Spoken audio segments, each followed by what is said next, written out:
təxminənin sondakı bu yorulub artıq yəni mənasını itirir onun üçün. Onun həyatında mənası Zaurun ona olan sevgisi olur, fikir verin.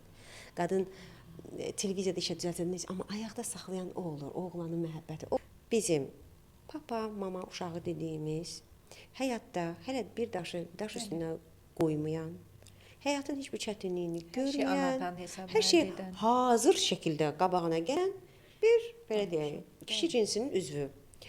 Zaur nə edir? Zaur təxminənin sayəsində sevgi ilə tanış olur.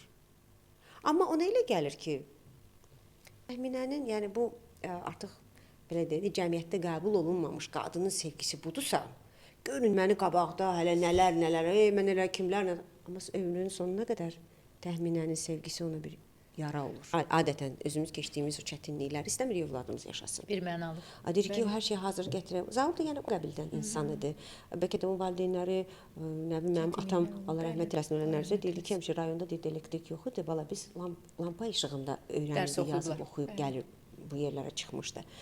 Eləcə də Zaurun da valideynləri, yəni ki, müəyyən bir müharibə dövrü, o vaxt müharibə dövründən çıxmış insanlar idi, ailə qurmuşdular və birdən-birə yəni birdən-birə yox, yəni zəhmətlə, onlar zəhmətlə gəlib qazandıqları şey öz oğlanlarının bir övlad idi və onun üçün hər şeyi hazır şəkildə gətirdilər və Zaurun dünyası ondan ibarət idi.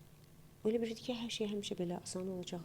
Baxın, orada çox dönə-dönə üzr istəyirəm bu sözümə görə. Mənim üçün Zaur obrazı bir əzik obrazı. Mən ona yəni ona güvənəcək. Çünki qadının sevgisinin bir növrəsində güvən durur. Qadın kişiyə güvənməsə heç vaxt münasibətləri alınmır. Qadın ona sevgisini verə bilmir. Məni üzən burada bir şey var idi. Sadəcə təxminə o sevgisini güvənsiz bir yerə, əzik bir insana vermişdi. O yüzdən də onun aldığı cavabı oldu. Bir maşına satıldı. Mən demirəm valideynlərinə atıb gedərdi, amma zamanla hər şey düzələ bilərdi. Zaur qəbul etdirə bilərdi. Əlbəttə.